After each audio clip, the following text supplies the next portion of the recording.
The twang of a bowstring, the cessation of a once beating heart.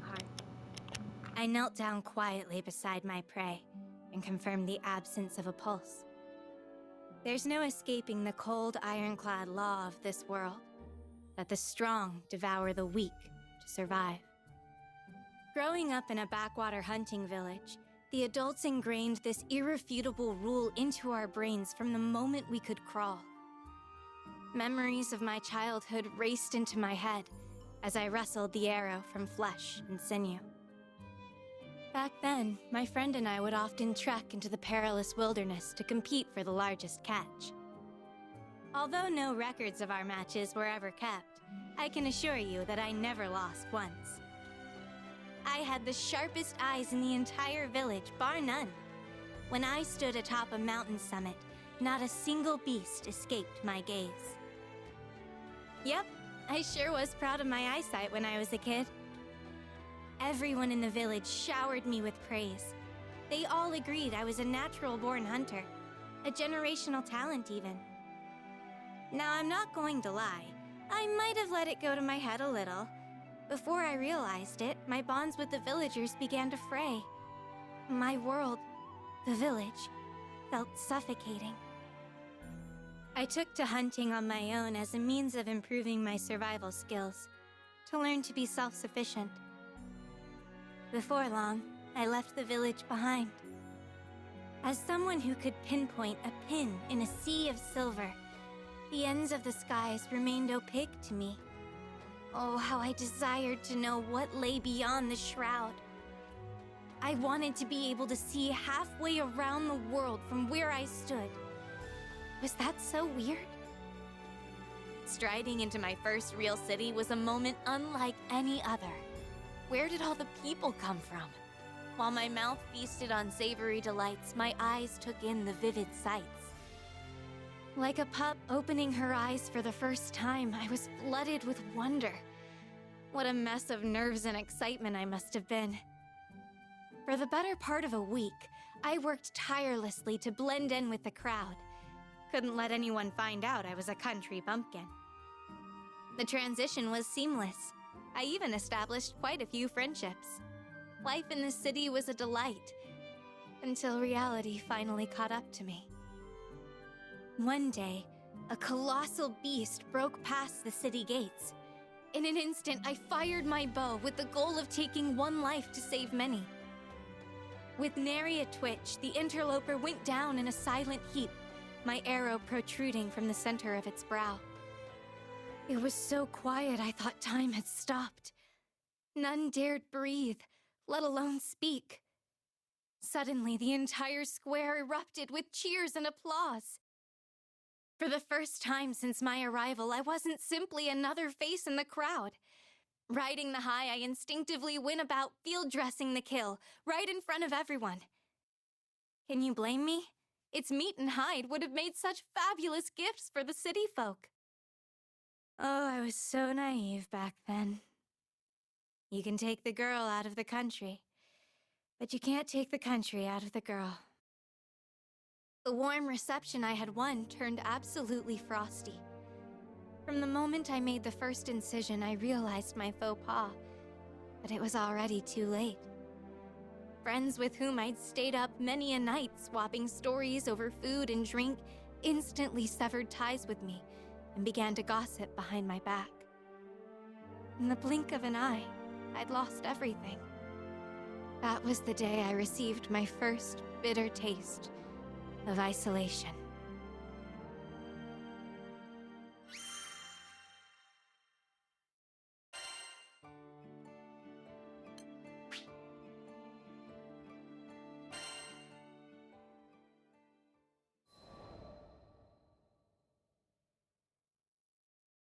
It's hard to identify exactly when the cynicism set in, when I started to view myself as a monster. Things are so much simpler when you're a kid. I was happy as the village's top archer, and that was that. Then I stepped outside my little bubble and was never the same again. From the new locales I visited to the strange beasts I shot down, every new experience filled me with ever-growing doubt. I questioned if there was anyone in the Sky Realm capable of matching my marksmanship. I was still proud of my hunting prowess, but the prospect of standing alone at the top left me feeling conflicted. When you're the best of the best with zero competition, who else can you relate to? The thought of total isolation terrified me the most. At times, my yearning for camaraderie bordered on the obsessive. It wasn't like I had to find a rival who was my equal in skill. I just wanted to meet someone who saw me for who I was. There had to be at least one person out there I could confide in, share my secrets with. Sadly, most folks I met on my travels took one look at my freak talents and refused to give me the time of day. Some were kind enough to at least pretend to like me. We'd spend time together, sharing pleasantries and laughs. I nearly fell into the trap of believing I was normal, until the fear hiding in their eyes betrayed the truth. These people stared back at me like cornered animals fearing a predator who was merely playing with her food. I began to blame myself, and grew too afraid to even give them a passing hello. Then, I finally met someone who genuinely understood what I was going through. Her name was Silva. She was a master sniper in her own right, and didn't give two hoots that I wasn't normal. We did everything as best friends. Eating out, shopping, the works. Whew, the bags of rubies I must have spent. Now, I'd been burned before, but this time things were going to be different. When will I learn not to get my hopes up? You see, Silva was hired for this routine bodyguard gig. Nothing fancy. But it all fell apart when suddenly her VIP came under attack from a horde of monsters. I saw the ambush unfold from leagues away, and without a second thought drew back my bowstring again and again. As the last of the brutes fell from my arrows, Silva stood trembling amid the carnage, her mouth agape. "She's a monster," my supposed friend uttered. Of course, I couldn't hear her words over such a vast distance, but I read it on her lips, clear as day. I'd been called that countless times by countless people. The words should have held no power over me, but this time it had hit differently, coming from someone I considered to be my first best friend. From that day on, we pretty much drifted apart. But I guess fate had other plans for us. When I joined the captain on their travels, I was shocked to learn that the woman I'd been trying so hard to avoid was also part of the crew. Silva and I finally sat down and had a heart-to-heart to clear the air. And wouldn't you know it, both of us were guilty of misjudging the other, and of acting like babies. Silva apologized for what she had said on that fateful day, even though it was totally my fault for jumping to conclusions. Hearing my first real friend speak from the heart brought me to tears. I think it was at that point when I realized I wasn't alone anymore. There was someone else standing right beside me, someone I could rely on through thick and thin. The monster who had been sentenced to a life of isolation was at long last free of her prison.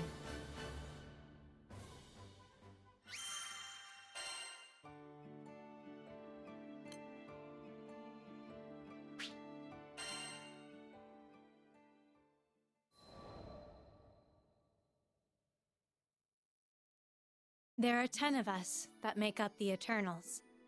We're said to be the strongest fighters wielding the strongest weapons in the skies. Our formidable presence alone was enough to deter conflict before it arose, so rarely did I need to draw an arrow. I joined the Eternals because I agreed with their mantra of solving disputes without bloodshed. But on a personal level, I just wanted to spend time with others who knew the pain of being ostracized for being atypical. So imagine my dismay when I discovered their penchants for being antisocial. We don't even go out for dinner together. What's up with that? Well, everyone's got their own thing going, I guess. But it's a shame we don't indulge in our hobbies together. Not all hope is lost, though. A lot of us have really opened up since we started traveling with the captain's crew. Speaking of the crew, I wonder how they're doing right now. Last time I saw them was before they left for Zega Grande Skydom. And according to the latest gossip from Onra's merchant contacts, the region was experiencing a massive uprising. When Sovan heard the news, of course he leapt into action and headed there himself. Sovan's a principled man, but sometimes he can be blinded by zeal. Like the time the Seven-Star Sword manipulated him into attacking his fellow Eternals. Yep, including me. So, I thought I should go and keep an eye on him. It wasn't that I was worried about him, per se. Better to have extra help on hand should complications develop, you know? Besides, I was doing this as a favor to Onra, too. And as long as I was making excuses, I might as well confess. Although I never miss my target, I certainly missed the captain and the crew.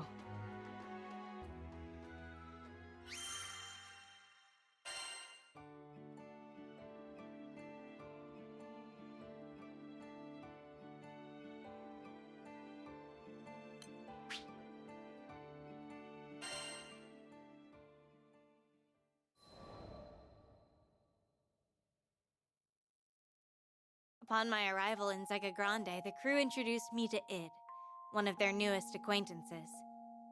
He'd been at the eye of the storm, and it wasn't hard to see he was talented. He was equally as strong as the captain.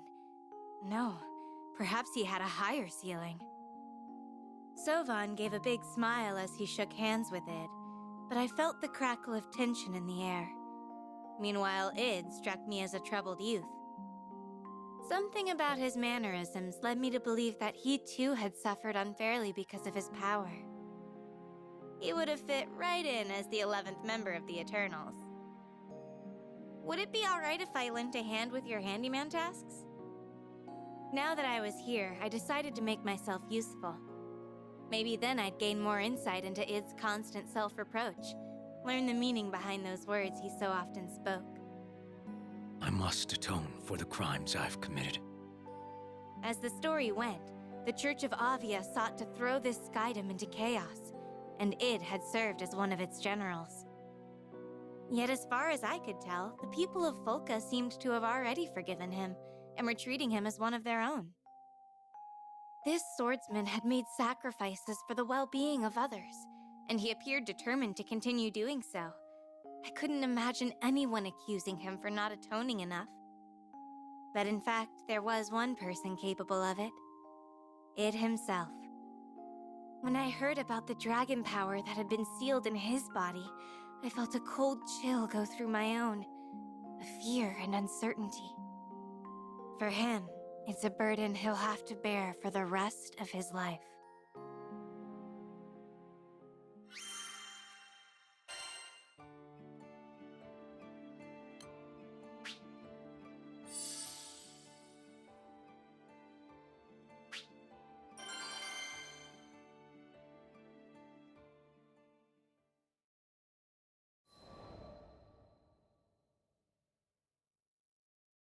One day, Sovan and Id were called away on an emergency mission to exterminate monsters.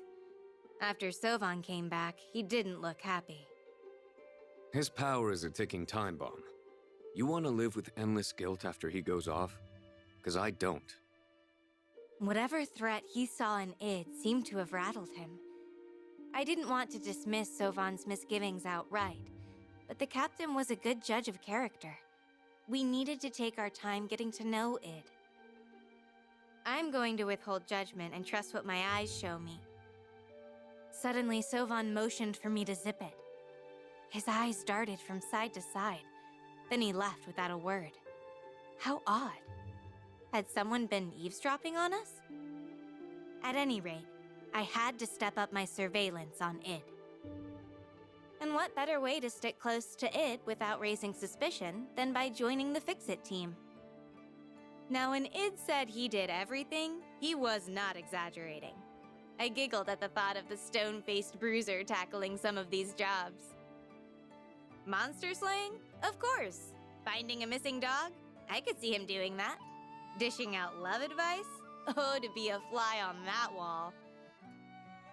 Helping the townspeople was a welcome break from the family Zothba's incessant interviews. To think the Eternal's exploits have made it this far west. Anra and Sovan sure know how to leverage our brand.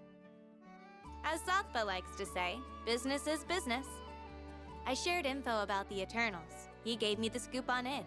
Turns out, his home on Dolly Island was destroyed in a catastrophe 15 years ago. In the aftermath, he found himself adopted by the church, along with other foster brothers and sisters. Knowing that he hadn't grown up alone was of some relief to me, though I couldn't exactly tell you why. Regardless, I kept hacking away at the ever-expanding list of errands demanded of a handyman. One day, Id set out on an emergency request, and this time I followed. We'd come to Dolly, his old stomping grounds. From my vantage point in the air, I scanned the vast, sweeping desert with my monstrous eyes, until I spotted our client amid a gaggle of fiends. Id, move to your 9! Hurry! My partner charged forward while I secured the rear. I'm saved! That was a little too close. As I tried to calm the shaking woman, I noticed a haphazard trail of loose boxes and cartons leading away from us, no doubt created during her desperate attempt to flee. I'll go collect your cargo. Id, will you stay here and... I was turning to look his way just as he cleaved a monster leaping out of the sand. He simply nodded back. I think I was becoming a fan. Alrighty then. Time for this archer to wrap things up with a great big bow.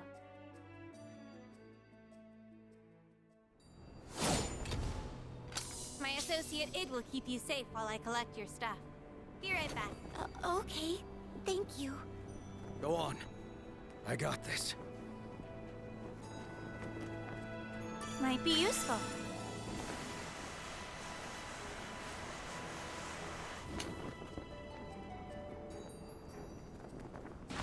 Snake! Looks like this one is history. Let's see now. Let's start with the first piece. Look up! They're above you! Not to worry. I'll take them all out in one foul swoop. Oh my.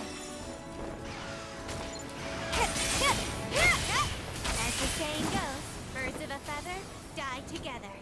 Let's see now. Uh-huh. There you are. I sure hope nothing's happened to our merchant while we were gone. I wouldn't worry too much about that. She's got the best bodyguard around.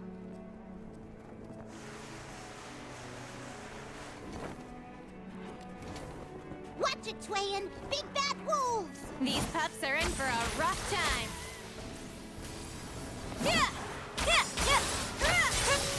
Alrighty, on to number 2.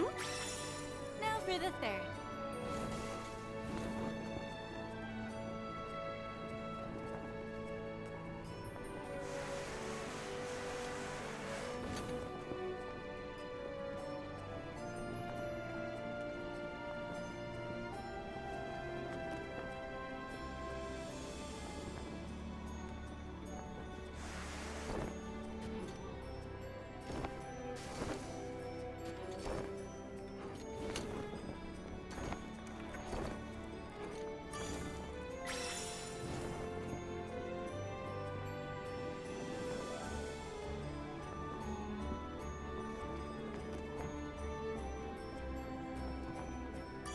That's everything. Haha, sweet!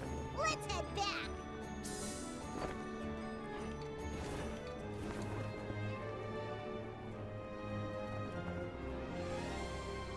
Hit!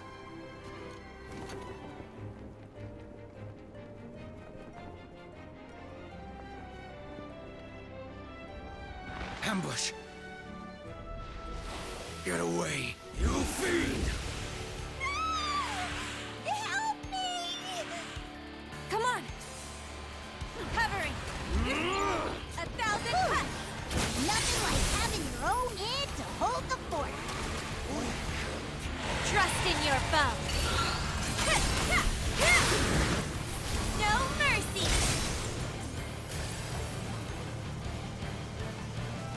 They just keep coming! Or we'll show them who's boss!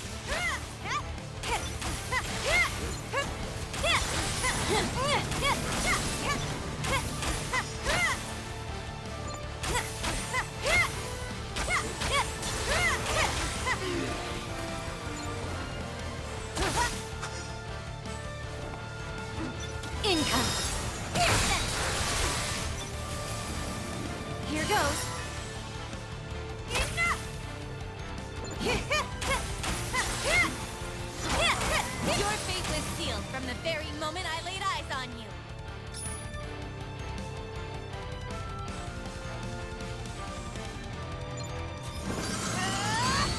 Seek their demise.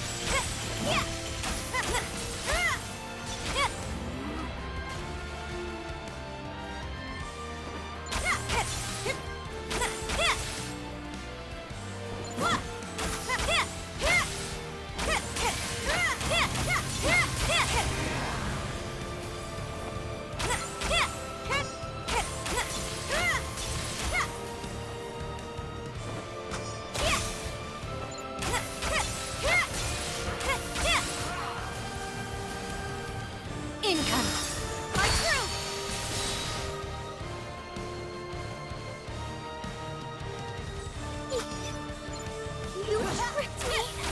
You're a monster in sheep's clothing! Wow! Not cool, lady. It's busting out all the stops to protect ya. Stay where you are and don't move. We'll keep you safe no matter what. Lyncher!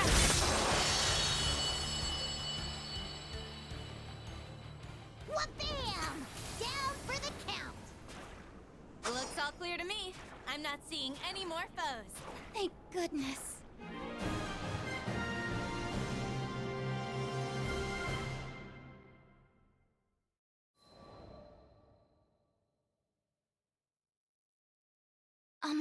Are you sure that guy's on the level? You saw him turn into that monster too, didn't you? There was that word again. It's all right. You've nothing to worry about. We'd slain every last enemy and secured the woman's safety, but that did nothing to soothe her nerves. I caught Id's gaze for the briefest instant before he quickly looked away. He's not your enemy, he's a friend. He used his power in order to keep you safe. It was no use. Prejudice had already clogged her ears. Sorry. With a subdued apology, Id turned on his heel and headed for the ship. This likely wasn't the first time he'd experienced persecution, nor would it be the last. Once Id left the scene, the client seemed to snap out of her hysteria. I'm sorry, I don't know what came over me. I felt compelled to say something, but my mind drew a blank. The woman opened her mouth to speak, though nothing came out. In the end, she simply kept her eyes glued to the spot where it had stood. Change wasn't going to happen overnight, but I chose to be optimistic.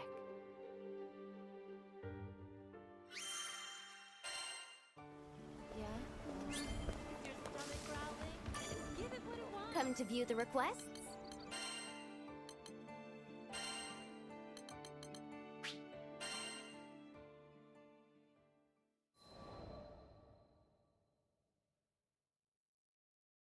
As we pulled into Fulka, I saw a throng of people lined up along the dock awaiting Id's return. Some jumped up and down while others waved in jubilation. There were a few grumpy faces in the crowd, though I'm not sure why. Unlike Id, they weren't afraid of expressing their emotions. The man of the hour himself was taken aback by the hero's welcome. Nevertheless, I saw a sliver of a smile creep across his face. He'd touched the hearts of many serving as Fulka's handyman. Not a single one of the grateful residents saw him as a monster.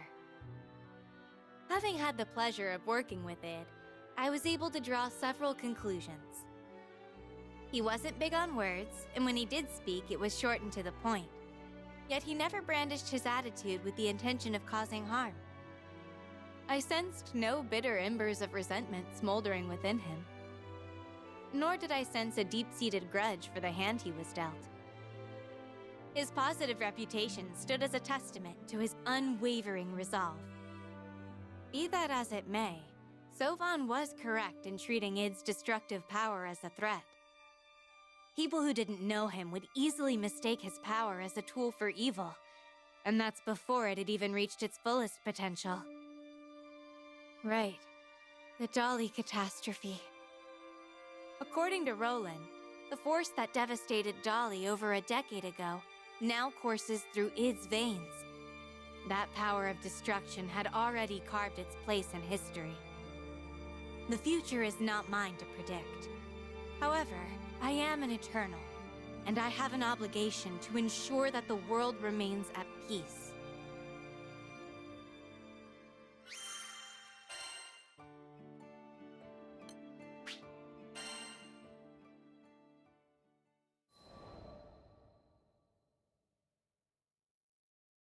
Dolly was empty. Not that I expected visitors. My only company was the occasional gust of wind that blew in to kick up dust. In the hubbub of trying to keep the client safe, I hadn't had the chance to soak in the scenery. Broken structures from the disaster 15 years ago lay half buried amid the ruins, like sunken ships in a sea of sand. I spotted a rusted seesaw, forced to retire from ever lifting another gleeful passenger. A sigh escaped my lips. After cresting a dune, I came to a stop and reflected on my own mission. How was I supposed to handle Id from the perspective of the Eternals? Was I to judge this man so beloved by his community, simply because he harbored the potential for catastrophe? I was so lost in thought that I didn't realize I wasn't alone anymore. This used to be my neighborhood. What was he holding? Flowers? Oh, these. Turns out he made frequent trips to Dolly to pay respect to the fallen. Lilith found me here. My real parents were probably already. He looked down at his feet as he continued. This wasteland is Versa's legacy. The dragon that was sealed within me. And now his power and I are inseparable. Id himself wasn't to blame for the catastrophe. That much I knew for certain. But with such devastation quietly resting within him, it was hard to let things slide. Not to mention, he did have a record of going berserk before joining the crew. Power and responsibility go hand in hand. I had to make a decision soon.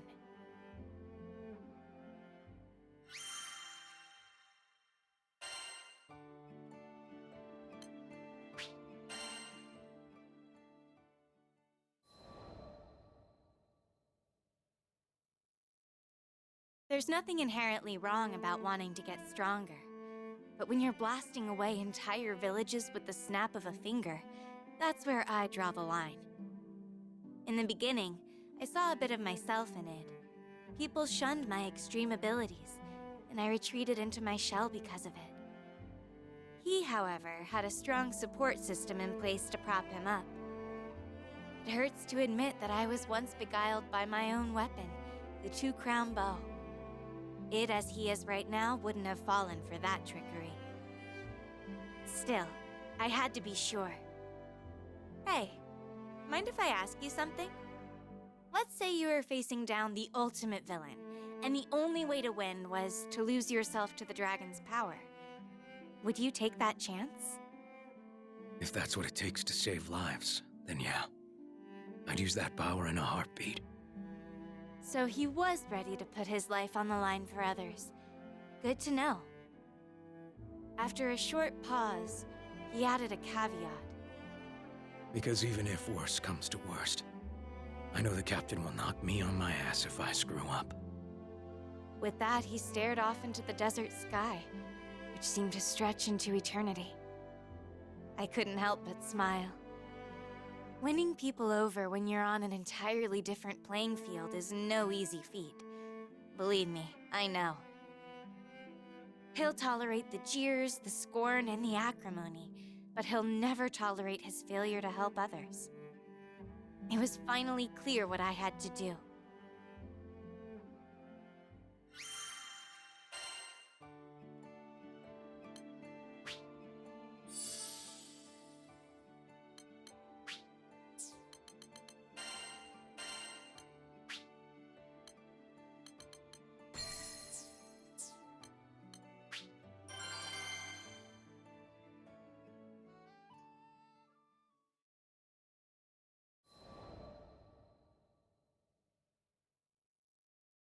Upon my return to Seed Hollow, a member of the family Zothba dropped off a letter for me, and I wasted no time in reading it. I could feel the author's disdain in every word.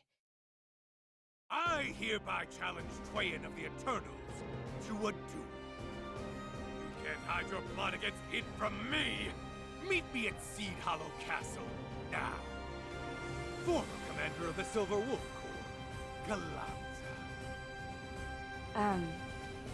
Okay?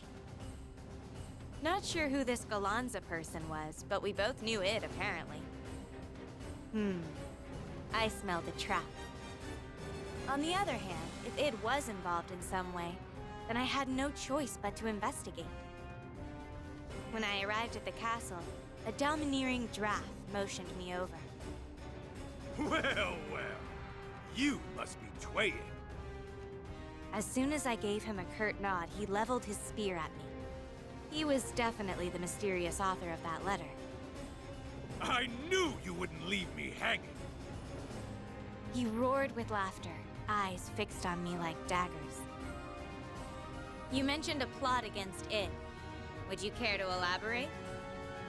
Suddenly, the man wasn't laughing anymore. He accused the Eternals of plotting to assassinate Id, whom he saw as a younger brother. So Sovan's instincts had been right. There had been someone eavesdropping on our conversation. Now that I think about it, that was around the time the family Zothba started peppering me with questions. We should have been more careful before speaking so candidly. Still, the discussion to eliminate Id had occurred before we had all the facts. I needed to clear this up. This is all a misunderstanding. Galanza snorted and readied his weapon. Anything I had to say would be a waste of breath. I knew the type, too proud to admit wrongdoing. The only language they understood was combat. All right, Buster, your funeral.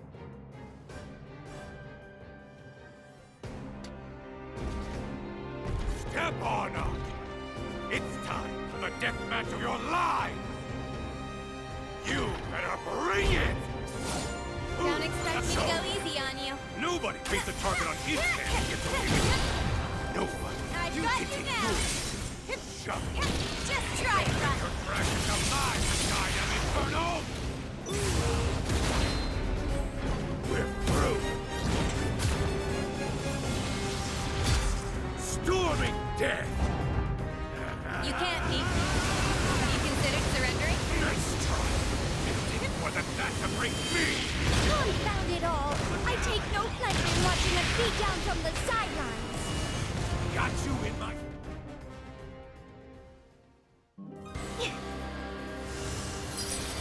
Magliel, commander of the Sword Veil. To arms!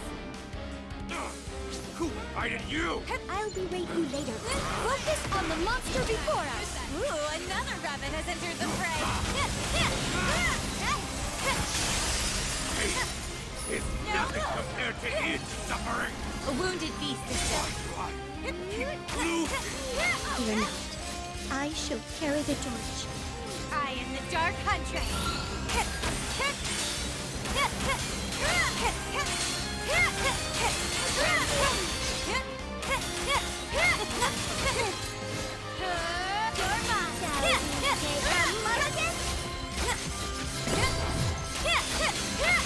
Picture the arrow.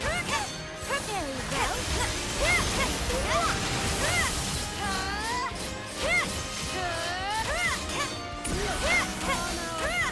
Center your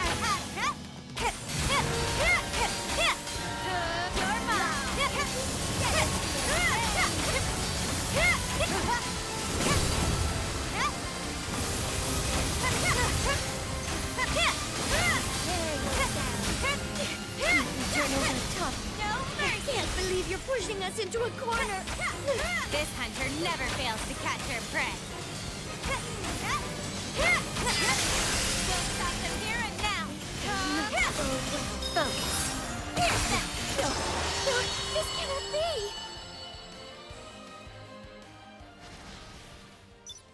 I refuse. Goodness. That ranks as one of my top 5 hardest fights.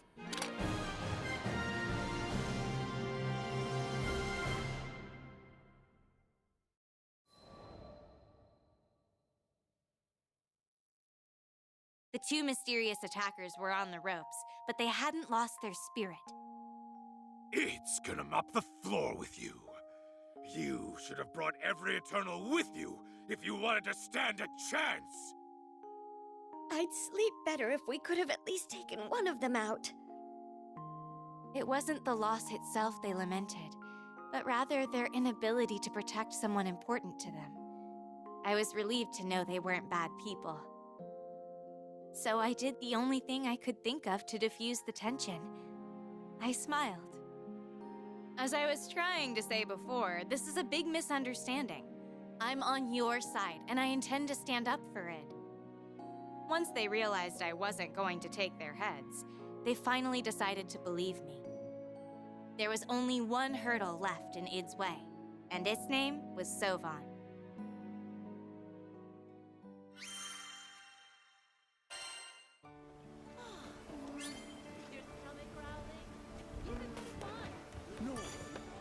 Hello there. Right.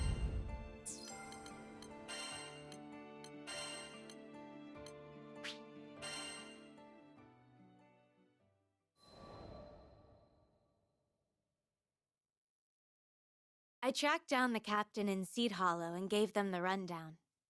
Perhaps uncoincidentally, Sovan and Id were both missing.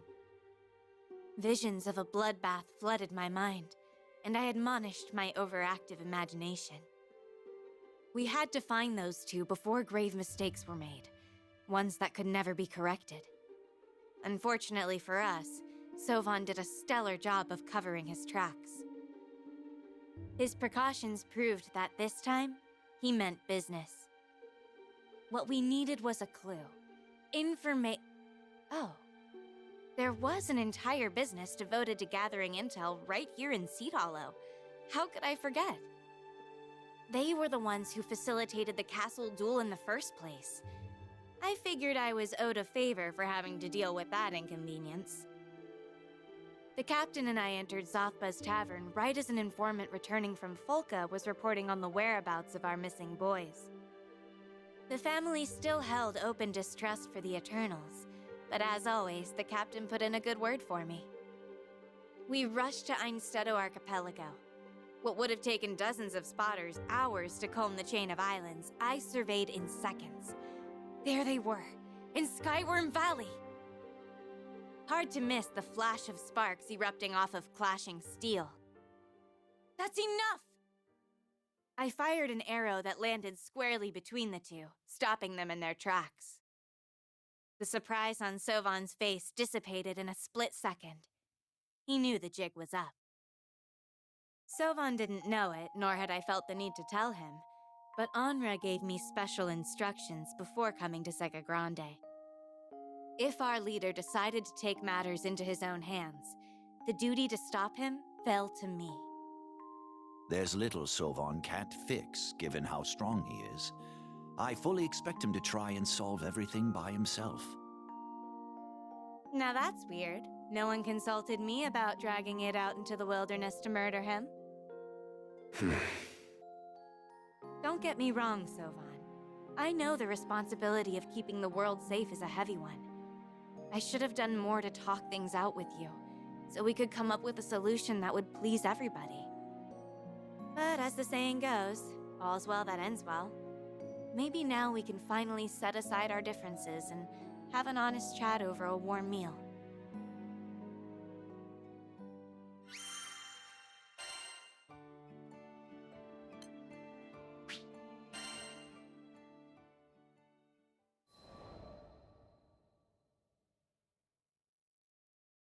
Gosh, thanks for taking the time to come talk to me. I was kinda hoping to make an apology to Id today. The same woman who had been terrified of her savior had hired me to give her advice. Imagine that. Me, a counselor. If I ever got tired of the Eternals gig, I think I'd make a great Miss Fix-It. Case in point, my master plan was about to come to fruition. Sorry to keep you waiting. What? What's he doing here? An awkward silence followed as the woman looked at me, pleading for a lifeline. Nope, you're on your own. But I did give her an encouraging smile. Got plenty of those. Realizing my lips were sealed, the woman timidly faced Id. She gathered her courage and spoke from the heart. She expressed regret for the abuses she had hurled at her rescuer. She'd been trying to find the nerve to apologize ever since. Little by little, she laid bare her true feelings. I'm mortified by my appalling behavior. Please accept my heartfelt apologies. The next time I need a bodyguard, the job's all yours. I won't hire anyone but you. The sudden change in the woman's demeanor was as evident as the surprise on Id's face. Sure. Thanks. Oh, was that a hint of pink I saw in his cheeks? Well, I was an archery expert, not a people expert. I never knew what to say at times like these. It's interesting how the little things can spur big changes in our relationships with others. Watching new bonds form in real time was a treat. Sometimes, all it takes for two hearts to beat in harmony is the twang of a bowstring. Tweyen, can you see into the future? Who's to say? Personally, I'd say he hit the bullseye.